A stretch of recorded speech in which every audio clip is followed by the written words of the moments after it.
Hello everyone. Let's start with the audio of Chapter 4. Carbon and its compounds from our Class 10 Science NCERT. In the last chapter, we came to know many compounds of importance to us.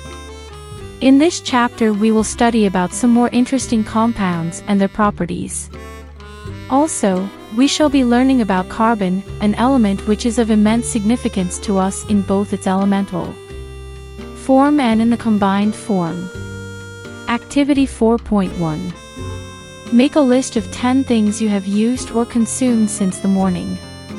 Compile this list with the lists made by your classmates and then sort the items into the adjacent table that has columns like things made of metal, things made of glass or clay, and the last column is of others. If there are items which are made up of more than one material, put them into both the relevant columns of the table. Look at the items that come in the last column of the above table filled by you. Your teacher will be able to tell you that most of them are made up of compounds of carbon. Can you think of a method to test this? What would be the product if a compound containing carbon is burnt? Do you know of any test to confirm this? Food, clothes, medicines, books, or many of the things that you listed are all based on this versatile element carbon. In addition, all living structures are carbon-based. The amount of carbon present in the Earth's crust and in the atmosphere is quite meager. The Earth's crust has only 0.02% carbon in the form of minerals, like carbonates, hydrogen, carbonates, coal and petroleum, and the atmosphere has 0.03% of carbon dioxide. In spite of this small amount of carbon available in nature, the importance of carbon seems to be immense. In this chapter, we will know about the properties of carbon which make carbon so important to us. Bonding in carbon, the covalent bond. In the previous chapter, we have studied the properties of ionic compounds. We saw that ionic compounds have high melting and boiling points and conduct electricity in solution or in the molten state. We also saw how the nature of bonding in ionic compounds explains these properties. Let us now study the properties of some carbon compounds. Most carbon compounds are poor conductors of electricity, as we have seen in Chapter 2. From the data given in Table 4.1 on the boiling and melting points of the carbon compounds, we find that these compounds have low melting and boiling points as compared to ionic compounds, Chapter 3. We can conclude that the forces of attraction between the molecules are not very strong. Since these compounds are largely non-conductors of electricity, we can conclude that the bonding in these compounds does not give rise to any ions. Table 4.1 Melting points and boiling points of some compounds of carbon. The compound acetic acid or CH3COOH has melting point of 290 Kelvin and boiling point of 391 Kelvin. The compound chloroform or CHCl3 has melting point of 209 Kelvin and boiling point of 334 Kelvin. The compound ethanol or C2H5OH has melting point of 156 Kelvin and boiling point of 351 Kelvin. The compound methane or CH4 has melting point of 90 Kelvin and boiling point of 111 Kelvin. In Class 9, we learned about the combining capacity of various elements and how it depends on the number of valence electrons. Let us now look at the electronic configuration of carbon. The atomic number of carbon is 6. What would be the distribution of electrons in various shells of carbon? How many valence electrons will carbon have? We know that the reactivity of elements is explained as their tendency to attain a completely filled outer shell, that is, attain noble gas configuration. Elements forming ionic compounds achieve this by either gaining or losing electrons from the outermost shell. In the case of carbon, it has 4 electrons in its outermost shell and needs to gain or lose 4 electrons to attain noble gas configuration. If it were to gain or lose electrons, it could gain 4 electrons forming C4 anion. But it would be difficult for the nucleus with 6 protons to hold on to 10 electrons, that is, 4 extra electrons. 2. It could lose 4 electrons forming C4 plus cation. But it would require a large amount of energy to remove 4 electrons, leaving behind a carbon cation with 6 protons in its nucleus holding on to just 2 electrons. Carbon overcomes this problem by sharing its valence electrons with other atoms of carbon or with atoms of other elements. Not just carbon, but many other elements form molecules by sharing electrons in this manner.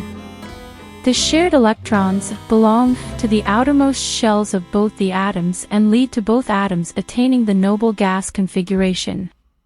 Before going on to compounds of carbon, let us look at some simple molecules formed by the sharing of valence electrons. The simplest molecule formed in this manner is that of hydrogen. As you have learned earlier, the atomic number of hydrogen is 1. Hence hydrogen has 1 electron in its K shell and it requires 1 more electron to fill the K shell. So 2 hydrogen atoms share their electrons to form a molecule of hydrogen, H2. This allows each hydrogen atom to attain the electronic configuration of the nearest noble gas, helium, which has 2 electrons in its K shell. We can depict this using dots or crosses to represent valence electrons, figure 4.1. The shared pair of electrons is said to constitute a single covalent bond between the 2 hydrogen atoms. A single covalent bond is also represented by a line between the 2 atoms, as shown in figure 4.2. The atomic number of chlorine is 17. What would be its electronic configuration and its valency? Chlorine forms a diatomic molecule, Cl2. Can you draw the electron dot structure for this molecule? Note that only the valence shell electrons need to be depicted. In the case of oxygen, we see the formation of a double bond between 2 oxygen atoms. This is because an atom of oxygen has 6 electrons in its L shell, the atomic number of oxygen is 8, and it requires 2 more electrons to complete its octet. So each atom of oxygen shares 2 electrons with another atom of oxygen to give us the structure shown in figure 4.3. The 2 electrons contributed by each oxygen atom give rise to 2 shared pairs of electrons. This is said to constitute a double bond between the 2 atoms. Can you now depict a molecule of water showing the nature of bonding between 1 oxygen atom and 2 hydrogen atoms? Does the molecule have single bonds or double bonds? What would happen in the case of a diatomic molecule of nitrogen? Nitrogen has the atomic number 7. What would be its electronic configuration and its combining capacity? In order to attain an octet, each nitrogen atom in a molecule of nitrogen contributes 3 electrons, giving rise to 3 shared pairs of electrons. This is said to constitute a triple bond between the 2 atoms. The electron dot structure of N2 and its triple bond can be depicted as in figure 4.4. A molecule of ammonia has the formula NH3. Can you draw the electron dot structure for this molecule showing how all 4 atoms achieve noble gas configuration? Will the molecule have single, double or triple bonds? Let us now take a look at methane, which is a compound of carbon. Methane is widely used as a fuel and is a major component of biogas and compressed natural gas, CNG. It is also one of the simplest compounds formed by carbon. Methane has a formula Ch4. Hydrogen, as you know, has a valency of 1. Carbon is tetravalent because it has 4 valence electrons. In order to achieve noble gas configuration, carbon shares these electrons with 4 atoms of hydrogen as shown in figure 4.5. Such bonds which are formed by the sharing of an electron pair between 2 atoms are known as covalent bonds. Covalently bonded molecules are seen to have strong bonds within the molecule, but intermolecular forces are weak. This gives rise to the low melting and boiling points of these compounds. Since the electrons are shared between atoms and no charged particles are formed, such covalent compounds are generally poor conductors of electricity. Allotropes of carbon. The element carbon occurs in different forms in nature with widely varying physical properties. Both diamond and graphite are formed by carbon atoms. The difference lies in the manner in which the carbon atoms are bonded to one another. In diamond, each carbon atom is bonded to 4 other carbon atoms, forming a rigid three-dimensional structure. In graphite, each carbon atom is bonded to 3 other carbon atoms in the same plane, giving a hexagonal array. One of these bonds is a double bond, and thus the valency of carbon is satisfied. Graphite structure is formed by the hexagonal arrays being placed in layers one above the other. These 2 different structures result in diamond and graphite having very different physical properties, even though their chemical properties are the same. Diamond is the hardest substance known, while graphite is smooth and slippery. Graphite is also a very good conductor of electricity, unlike other nonmetals that you studied in the previous chapter. Diamonds can be synthesized by subjecting pure carbon to very high pressure and temperature. These synthetic diamonds are small but are otherwise indistinguishable from natural diamonds. Fullerenes form another class of carbon allotropes. The first one to be identified was C60, which has carbon atoms arranged in the shape of a football. Since this looked like the geodesic dome designed by the U.S. architect Buckminster Fuller, the molecule was named fullerene. Questions. 1. What would be the electron dot structure of carbon dioxide, which has the formula CO2? 2. What would be the electron dot structure of a molecule of sulfur, which is made up of 8 atoms of sulfur? Hint: the 8 atoms of sulfur are joined together in the form of a ring. Versatile nature of carbon. We have seen the formation of covalent bonds by the sharing of electrons in various elements and compounds. We have also seen the structure of a simple carbon compound, methane. In the beginning of the chapter, we saw how many things we use contain carbon. In fact, we ourselves are made up of carbon compounds. The numbers of carbon compounds whose formulae are known to chemists was recently estimated to be in millions. This outnumbers by a large margin the compounds formed by all the other elements put together. Why is it that this property is seen in carbon and no other element? The nature of the covalent bond enables carbon to form a large number of compounds. 2 factors noticed in the case of carbon are: I. Carbon has the unique ability to form bonds with other atoms of carbon, giving rise to large molecules. This property is called catenation. These compounds may have long chains of carbon, branched chains of carbon, or even carbon atoms arranged in rings. In addition, carbon atoms may be linked by single, double, or triple bonds. Compounds of carbon, which are linked by only single bonds between the carbon atoms, are called saturated compounds.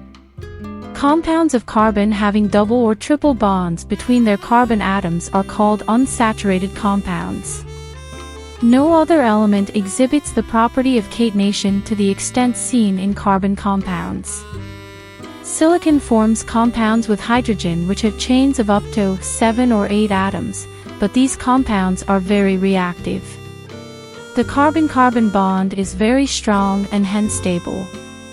This gives us the large number of compounds with many carbon atoms linked to each other. Since carbon has a valency of 4, it is capable of bonding with 4 other atoms of carbon or atoms of some other monovalent element. Compounds of carbon are formed with oxygen, hydrogen, nitrogen, sulfur, chlorine, and many other elements, giving rise to compounds with specific properties which depend on the elements other than carbon present in the molecule. Again, the bonds that carbon forms with most other elements are very strong, making these compounds exceptionally stable. One reason for the formation of strong bonds by carbon is its small size. This enables the nucleus to hold on to the shared pairs of electrons strongly. The bonds formed by elements having bigger atoms are much weaker. Do you know? Organic compounds. The two characteristic features seen in carbon, that is, tetravalency and catenation, put together give rise to a large number of compounds. Many have the same non-carbon atom or group of atoms attached to different carbon chains. These compounds were initially extracted from natural substances, and it was thought that these carbon compounds or organic compounds could only be formed within a living system. That is, it was postulated that a vital force was necessary for their synthesis. Friedrich Wöhler disproved this in 1828 by preparing urea from ammonium cyanate. But carbon compounds, except for carbides, oxides of carbon, carbonate and hydrogen carbonate salts continue to be studied under organic chemistry. Saturated and unsaturated carbon compounds. We have already seen the structure of methane. Another compound formed between carbon and hydrogen is ethane with a formula of C2H6. In order to arrive at the structure of simple carbon compounds, the first step is to link the carbon atoms together with a single bond, figure 4.6a, and then use the hydrogen atoms to satisfy the remaining valencies of carbon, figure 4.6b. For example, the structure of ethane is arrived in the following steps. C bond C step 1. 3 valencies of each carbon atom remain unsatisfied, so each is bonded to 3 hydrogen atoms giving 2 carbons are bonded to 6 hydrogens step 2. The electron dot structure of ethane is shown in Fig. 4.6c. Can you draw the structure of propane, which has the molecular formula C3H8 in a similar manner? You will see that the valencies of all the atoms are satisfied by single bonds between them. Such carbon compounds are called saturated compounds. These compounds are normally not very reactive. However, another compound of carbon and hydrogen has the formula C2H4 and is called ethene. How can this molecule be depicted? We follow the same stepwise approach as above. Carbon-carbon atoms link together with a single bond, step 1. We see that 1 valency per carbon atom remains unsatisfied, step 2. This can be satisfied only if there is a double bond between the 2 carbons, step 3. The electron dot structure for ethene is given in figure 4.7. Yet another compound of hydrogen and carbon has the formula C2H2 and is called ethene. Can you draw the electron dot structure for ethene? How many bonds are necessary between the 2 carbon atoms in order to satisfy their valencies?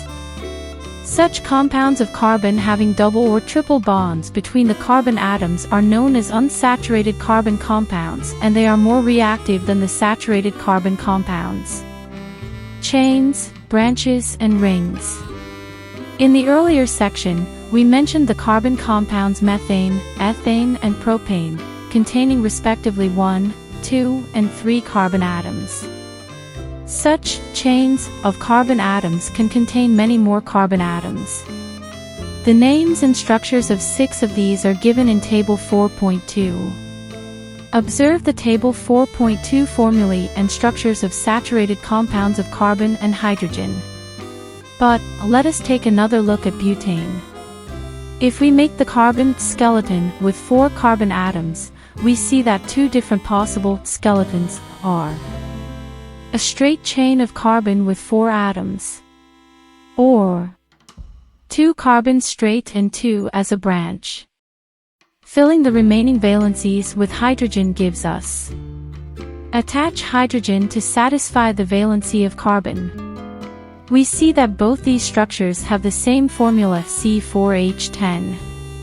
Such compounds with identical molecular formula but different structures are called structural isomers. In addition to straight and branched carbon chains, Some compounds have carbon atoms arranged in the form of a ring. For example, cyclohexane has the formula C6H12 and the following structure. Carbon can form a ringed structure as in benzene and all the hydrogen stones attached to satisfy its valency. Can you draw the electron dot structure for cyclohexane? Straight chain, branched chain and cyclic carbon compounds all may be saturated or unsaturated. For example, benzene, C6H6, has the following structure. Check book to observe benzene structure. All these carbon compounds which contain only carbon and hydrogen are called hydrocarbons. Among these, the saturated hydrocarbons are called alkanes. The unsaturated hydrocarbons which contain one or more double bonds are called alkenes. Those containing one or more triple bonds are called alkynes. Will you be my friend? Carbon seems to be a very friendly element. So far we have been looking at compounds containing carbon and hydrogen only. But carbon also forms bonds with other elements such as halogens, oxygen, nitrogen and sulfur. In a hydrocarbon chain, one or more hydrogens can be replaced by these elements, such that the valency of carbon remains satisfied. In such compounds, the element replacing hydrogen is referred to as a heteroatom. These heteroatoms are also present in some groups as given in Table 4.3. These heteroatoms and the group containing these confer specific properties to the compound, regardless of the length and nature of the carbon chain, and hence are called functional groups. Some important functional groups are given in the Table 4.3. Free valency or valencies of the group are shown by the single line. The functional group is attached to the carbon chain through this valency by replacing one hydrogen atom or atoms. You have seen that carbon atoms can be linked together to form chains of varying lengths. These chains can be branched also. In addition, hydrogen atom or other atoms on these carbon chains can be replaced by any of the functional groups that we saw above. The presence of a functional group such as alcohol decides the properties of the carbon compound, regardless of the length of the carbon chain. For example, the chemical properties of CH3OH, C2H5OH, C3H7OH and C4H9OH are all very similar. Hence, such a series of compounds in which the same functional group substitutes for hydrogen in a carbon chain is called a homologous series. Let us look at the homologous series that we saw earlier in table. If we look at the formulae of successive compounds, say CH4 and C2H6, they differ by CH2 unit. C2H6 and C3H8, they differ by CH2 unit. What is the difference between the next pair, propane and butane, C4H10? Can you find out the difference in molecular masses between these pairs? The atomic mass of carbon is 12U and the atomic mass of hydrogen is 1U. Similarly, take the homologous series for alkenes. The first member of the series is ethene, which we have already come across in section 4.2.1. What is the formula for ethene? The succeeding members have the formula C3H6, C4H8 and C5H10. Do these also differ by a CH2 unit?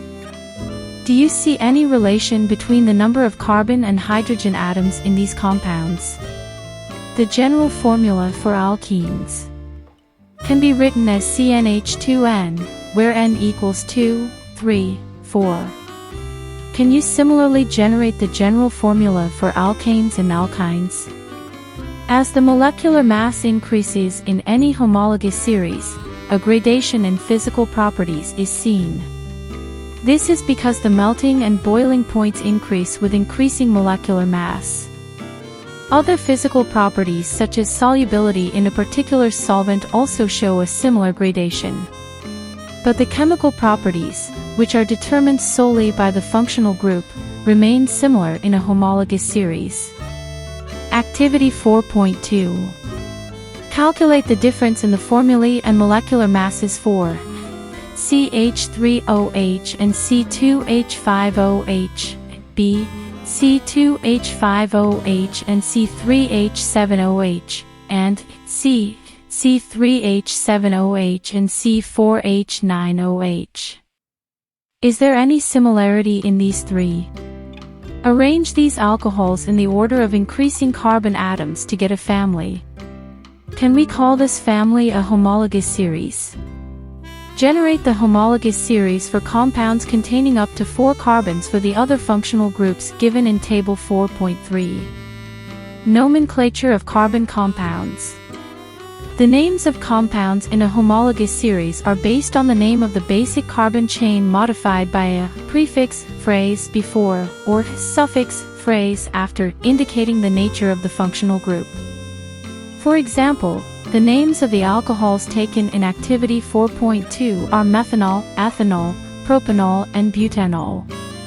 Naming a carbon compound can be done by the following method. Identify the number of carbon atoms in the compound. A compound having 3 carbon atoms would have the name propane. 2. In case a functional group is present, it is indicated in the name of the compound with either a prefix or a suffix, as given in Table 4.4. 3.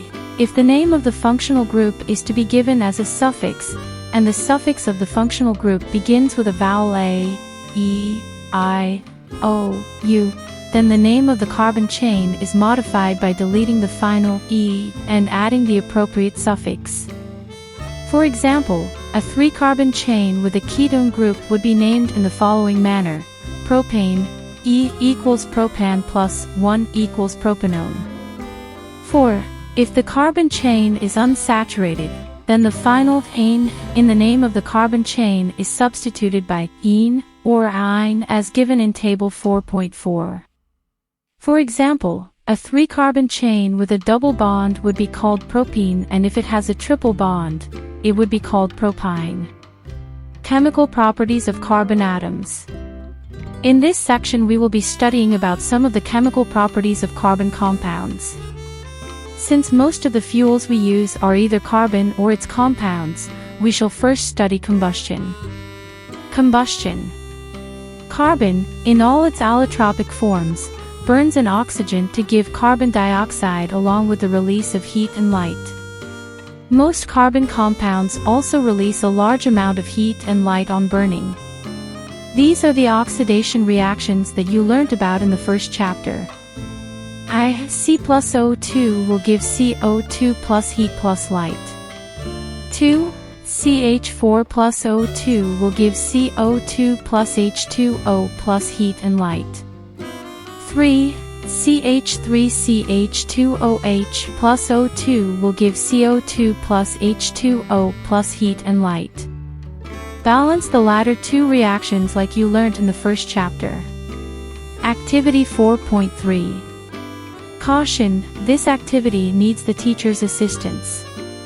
Take some carbon compounds, naphthalene, camphor, alcohol, one by one on a spatula and burn them. Observe the nature of the flame and note whether smoke is produced. Place a metal plate above the flame. Is there a deposition on the plate in case of any of the compounds? Activity 4.4. Light a Bunsen burner and adjust the air hole at the base to get different types of flames/presence of smoke. When do you get a yellow, sooty flame? When do you get a blue flame? Saturated hydrocarbons will generally give a clean flame, while unsaturated carbon compounds will give a yellow flame with lots of black smoke. This results in a sooty deposit on the metal plate in activity. However, limiting the supply of air results in incomplete combustion of even saturated hydrocarbons, giving a sooty flame. The gas/kerosene stove used at home has inlets for air so that a sufficiently oxygen-rich mixture is burnt to give a clean blue flame. If you observe the bottoms of cooking vessels getting blackened, it means that the air holes are blocked and fuel is getting wasted. Fuels such as coal and petroleum have some amount of nitrogen and sulfur in them. Their combustion results in the formation of oxides of sulfur and nitrogen, which are major pollutants in the environment. Do you know? Why do substances burn with or without a flame? Have you ever observed either a coal or a wood fire? If not, the next time you get a chance, take close note of what happens when the wood or coal starts to burn. You have seen above that a candle or the LPG in the gas stove burns with a flame. However, you will observe the coal or charcoal in an anjithy sometimes just glows red and gives out heat without a flame. This is because a flame is only produced when gaseous substances burn. When wood or charcoal is ignited, the volatile substances present vaporize and burn with a flame in the beginning. A luminous flame is seen when the atoms of the gaseous substance are heated and start to glow. The color produced by each element is a characteristic property of that element. Try and heat a copper wire in the flame of a gas stove and observe its color. You have seen that incomplete combustion gives soot, which is carbon. On this basis, what will you attribute the yellow color of a candle flame to? Do you know? Formation of coal and petroleum. Coal and petroleum have been formed from biomass, which has been subjected to various biological and geological processes. Coal is the remains of trees, ferns, and other plants that lived millions of years ago. These were crushed into the earth, perhaps by earthquakes or volcanic eruptions. They were pressed down by layers of earth and rock. They slowly decayed into coal. Oil and gas are the remains of millions of tiny plants and animals that lived in the sea. When they died, their bodies sank to the seabed and were covered by silt. Bacteria attacked the dead remains, turning them into oil and gas under the high pressures they were being subjected to. Meanwhile, the silt was slowly compressed into rock. The oil and gas seeped into the porous parts of the rock and got trapped like water in a sponge. Can you guess why coal and petroleum are called fossil fuels? Activity 4.5. Take about 3 milliliters of ethanol in a test tube and warm it gently in a water bath. Add a 5% solution of alkaline potassium permanganate drop by drop to this solution. Does the color of potassium permanganate persist when it is added initially? Why does the color of potassium permanganate not disappear when excess is added? You have learned about oxidation reactions in the first chapter. Carbon compounds can be easily oxidized on combustion. In addition to this complete oxidation, we have reactions in which alcohols are converted to carboxylic acids. C2H5OH in the presence of alkaline KMnO4 plus heat or K2Cr2O7 plus heat will give CH3COO. We see that some substances are capable of adding oxygen to others. These substances are known as oxidizing agents.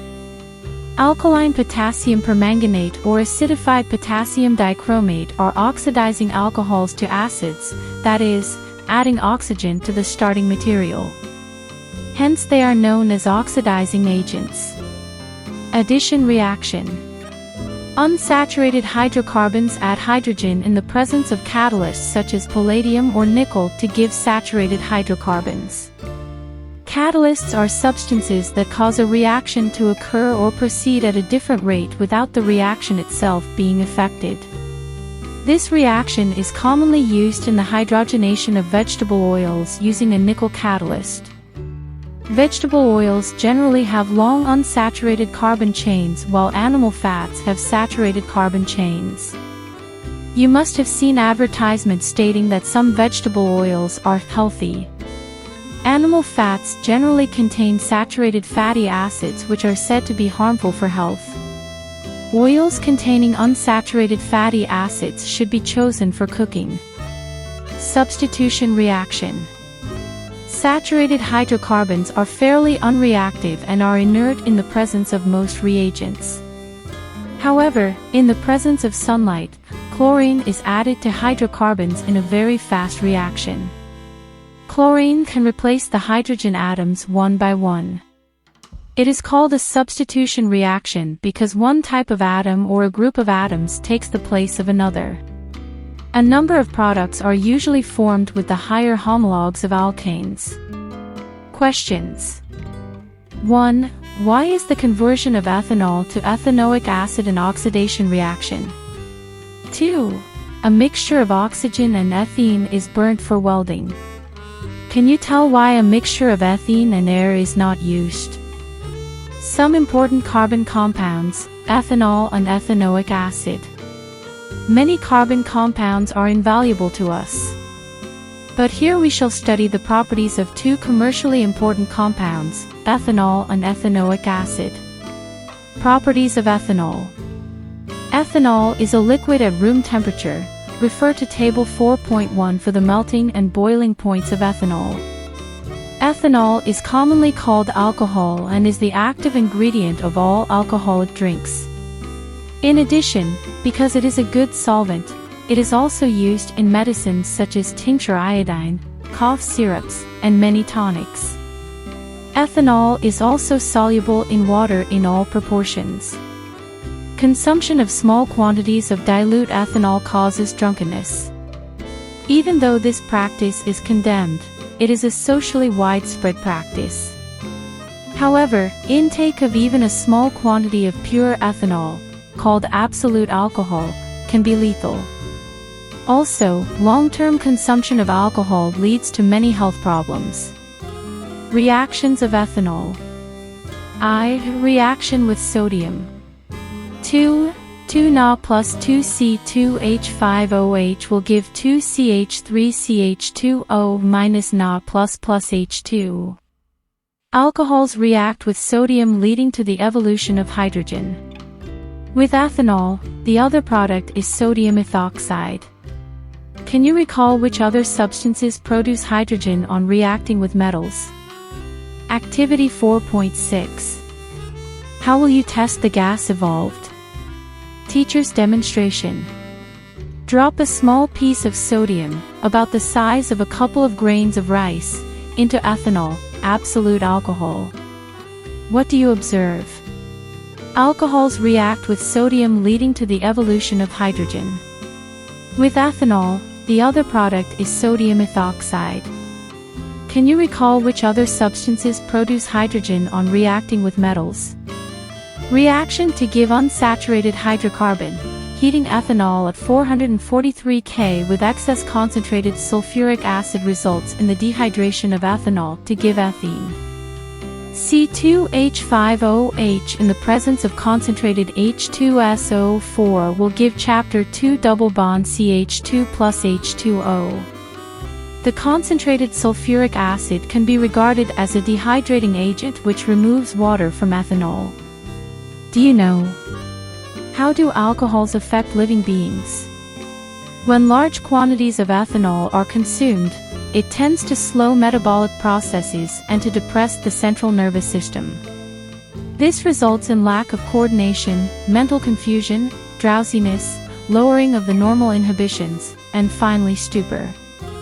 The individual may feel relaxed without realizing that his sense of judgment, sense of timing, and muscular coordination have been seriously impaired. Unlike ethanol, intake of methanol in very small quantities can cause death. Methanol is oxidized to methanol in the liver.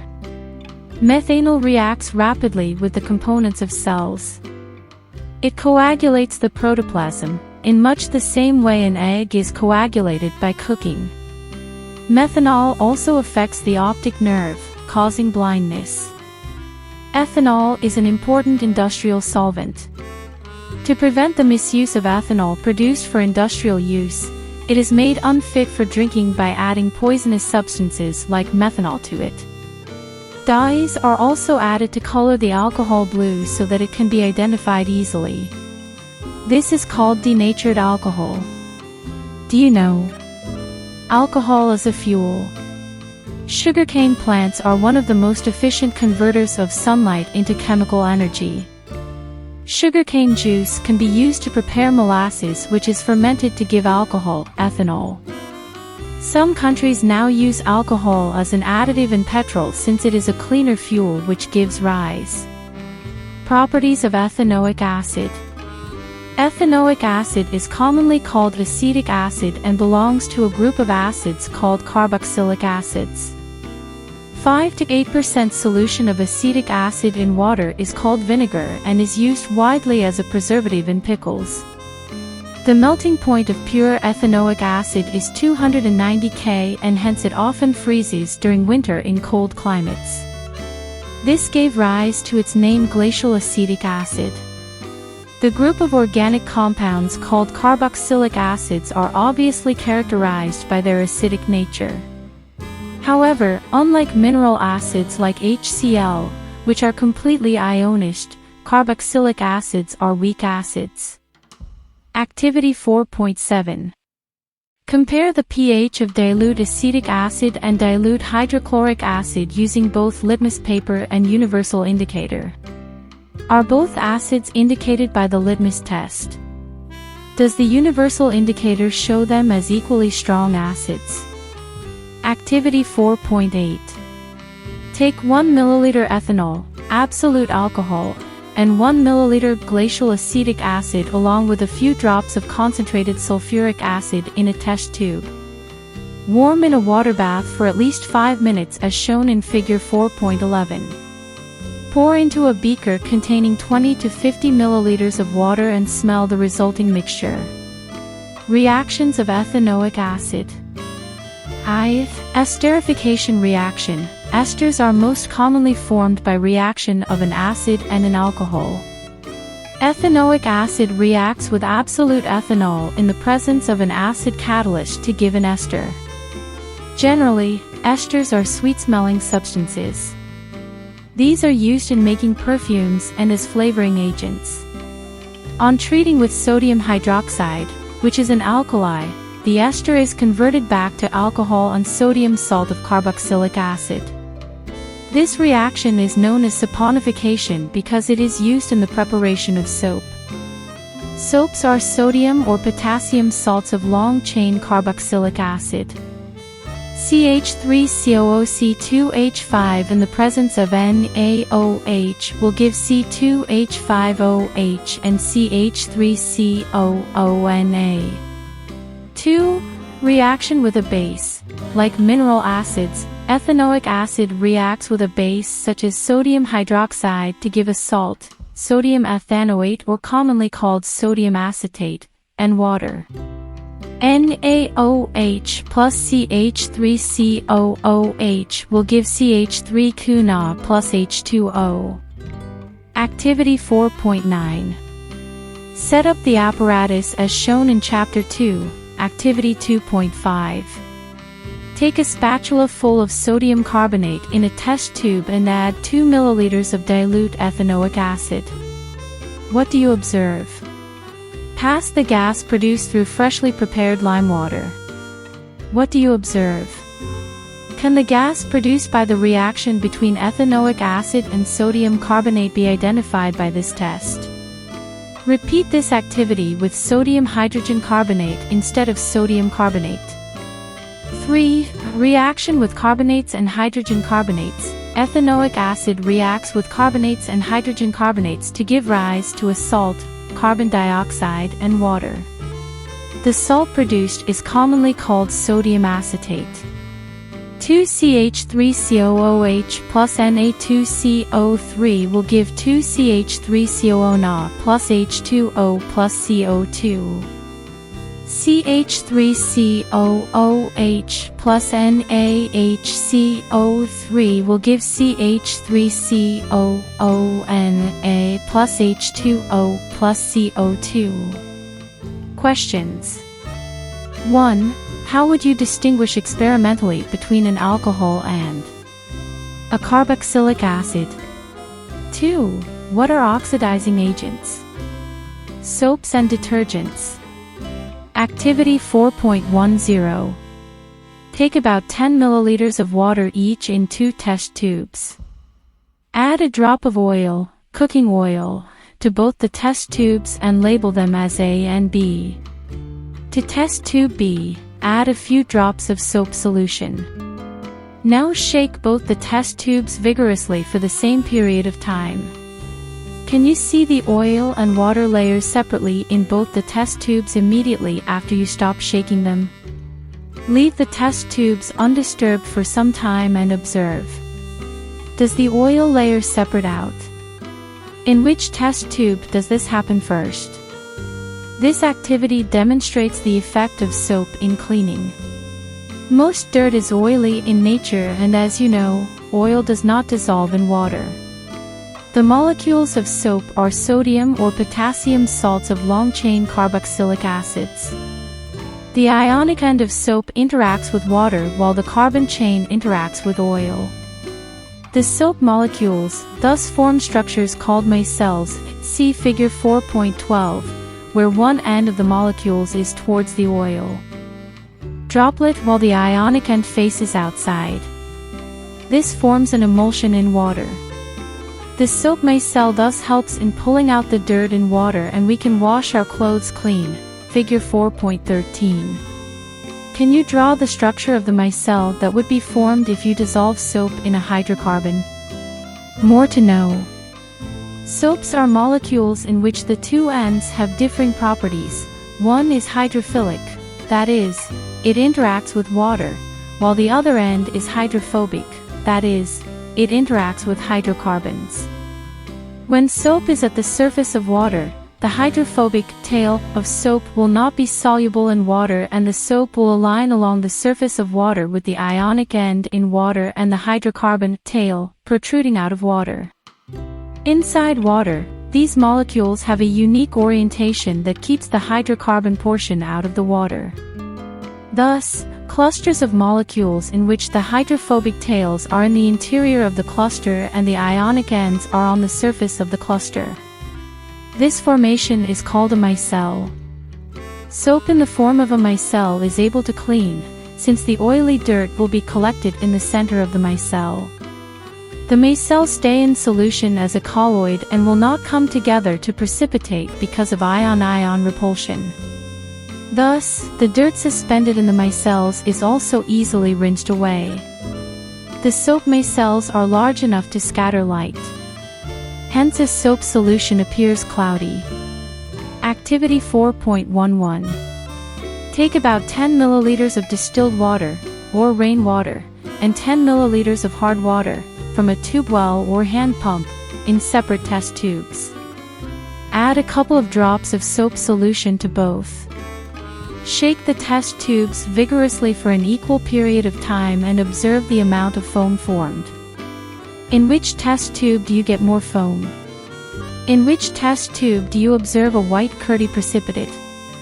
Note for the teacher: if hard water is not available in your locality, prepare some hard water by dissolving hydrogen carbonates/sulfates/chlorides of calcium or magnesium in water. Activity 4.12. Take 2 test tubes with about 10 milliliters of hard water in each. Add 5 drops of soap solution to one and 5 drops of detergent solution to the other. Shake both test tubes for the same period. Do both test tubes have the same amount of foam? In which test tube is a curdy solid formed?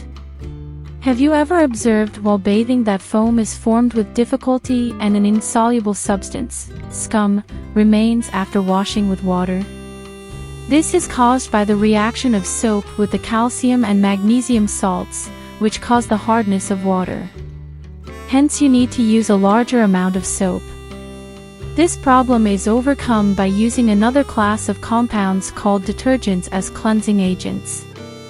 Detergents are generally sodium salts of sulfonic acids or ammonium salts with chlorides or bromides ions, etc. Both have long hydrocarbon chain. The charged ends of these compounds do not form insoluble precipitates with the calcium and magnesium ions in hard water. Thus, they remain effective in hard water. Detergents are usually used to make shampoos and products for cleaning clothes. Questions. 1. Would you be able to check if water is hard by using a detergent? 2. People use a variety of methods to wash clothes. Usually after adding the soap, they beat the clothes on a stone, or beat it with a paddle, scrub with a brush, or the mixture is agitated in a washing machine. Why is agitation necessary to get clean clothes? And that's the end of this chapter. Hope it was worth listening. Please share with your known ones, so that they can also relax their eyes. Subscribe to my channel Online Biology Tutorials to have audio of leftover chapters. Thank you.